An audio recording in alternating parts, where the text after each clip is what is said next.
ನಮಸ್ಕಾರ ಎಲ್ರಿಗೂ, welcome to my channel flavours by Chitta. ಇವತ್ತು ನಾವು ವೆಜಿಟೇಬಲ್ ಉಪ್ಮಾ ಹೇಗೆ ಮಾಡ್ಕೊಳ್ಳೋದು ಅಂತ ನೋಡೋಣ. ಇದು ತುಂಬ ಟೇಸ್ಟಿಯಾಗಿರುತ್ತೆ ಮತ್ತು ಯಾವಾಗಲೂ ನೀವು ಪ್ಲೇನ್ ಉಪ್ಪಿಟ್ಟು ತಿಂದು ನಿಮಗೆ ತುಂಬ ಬೋರ್ ಆಗಿದ್ದರೆ ಅಥವಾ ನಿಮ್ಮ ಮಕ್ಕಳಿಗೆ ಏನಾದರೂ ತುಂಬ ಟೇಸ್ಟಿಯಾಗಿ ಹೆಲ್ತಿಯಾಗಿ ಇರುವಂಥ ಬ್ರೇಕ್ಫಾಸ್ಟ್ನ ನೀವು ಮಾಡಬೇಕು ಅಂತ ಅಂದ್ಕೊಂಡಿದ್ರೆ ಇದನ್ನು ಖಂಡಿತವಾಗ್ಲೂ ಟ್ರೈ ಮಾಡಿ. ತುಂಬ ಚೆನ್ನಾಗಿರುತ್ತೆ, ತುಂಬ ಟೇಸ್ಟಿಯಾಗಿಯೂ ಇರುತ್ತೆ ಸಹ.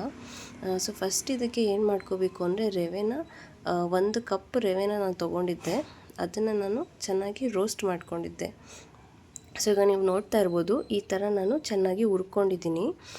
ಇವಾಗ ಒಂದು ಬಾಣಲಿಗೆ ಎಣ್ಣೆನ ಚೆನ್ನಾಗಿ ಹಾಕ್ಕೋಬೇಕು. ಸೊ ಇಷ್ಟು ಎಣ್ಣೆ ಹಾಕ್ಕೋತಾ ಇದ್ದೀನಿ ನಾನು.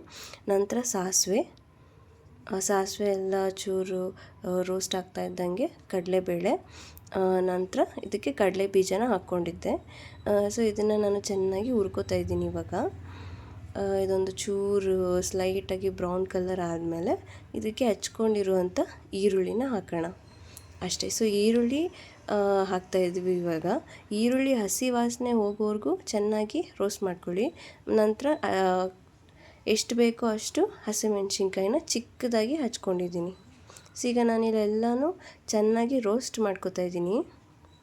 ಸೊ ಇವಾಗ ನೆಕ್ಸ್ಟ್ ಹಚ್ಕೊಂಡಿರುವಂಥ ತರಕಾರಿ, ಇಲ್ಲಿ ನಾನು ಕ್ಯಾರೆಟ್, ಬೀನ್ಸ್ ಮತ್ತು ಇಲ್ಲೊಂದು ಸ್ವಲ್ಪ ಬದನೆಕಾಯಿ ಸಹ ಹಾಕ್ಕೊಂಡಿದ್ದೆ ನಾನು. ಅದಾದಮೇಲೆ ಟೊಮೆಟೊ. ಸೊ ನಿಮ್ಮ ಹತ್ರ ಏನೇನು ತರಕಾರಿ ಇದೆ ಎಲ್ಲ ಹಾಕ್ಕೊಳ್ಳಿ, ಚೆನ್ನಾಗಿ ಬರುತ್ತೆ.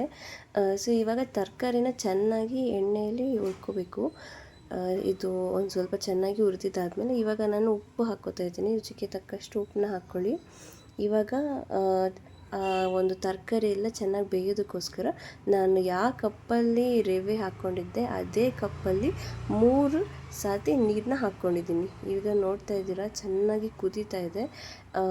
ತರಕಾರಿ ಎಲ್ಲ ಚೆನ್ನಾಗಿ ಚೆನ್ನಾಗಿ ಬೆಂದ ನಂತರ ನೀವು ರವೆನ ಹಾಕ್ಕೊಂಡು ಮಿಕ್ಸ್ ಮಾಡ್ಕೊಳ್ಳಿ. ಸೊ ಇಲ್ಲಿ ನೋಡ್ತಾ ಇರ್ಬೋದು, ನಾನು ಚೆನ್ನಾಗಿ ಬೇಯಿಸ್ಕೊಂಡಿದ್ದೀನಿ ತರಕಾರಿನ. ಇವಾಗ ಹುರಿದಿರೋಂಥ ರವೆನ ಚೆನ್ನಾಗಿ ಇವಾಗ ಮಿಕ್ಸ್ ಮಾಡ್ಕೊಳ್ಳೋಣ.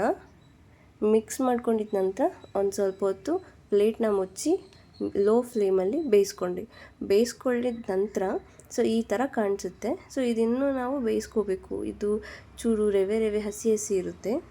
ಇವಾಗ ಇಷ್ಟು ಆಗಿದೆ. ಸೊ ಇವಾಗ ನಮ್ಮದು ಉಪ್ಮಾ ಆಗಿದೆ. ಈಗ ನಾನಿಲ್ಲಿ ಕೊಬ್ಬರಿ ತುರಿ ನಂತರ ಹಚ್ಚಿರೋಂಥ ಇದು ಕೊರಿಯಂಡರ್ನ ಹಾಕ್ಕೋತಾ ಇದ್ದೀನಿ. ಇದು ಆಪ್ಷನಲ್, ನಿಮಗೆ ಬೇಕಾದರೆ ಹಾಕ್ಕೊಳ್ಳಿ, ಬಟ್ ತುಂಬ ಟೇಸ್ಟಿಯಾಗಿರುತ್ತೆ, ಹಾಕ್ಕೊಂಡು ನೋಡಿ. ಇದಕ್ಕೆ ನಾವು ಮೊಸರನ್ನ ಹಾಕ್ಕೊಂಡು ತಿಂದಿದ್ವಿ. ಇದೇ ಥರ ರೆಸಿಪಿಗೋಸ್ಕರ ನಮ್ಮ ಚಾನಲ್ನ ಸಬ್ಸ್ಕ್ರೈಬ್ ಮಾಡಿ.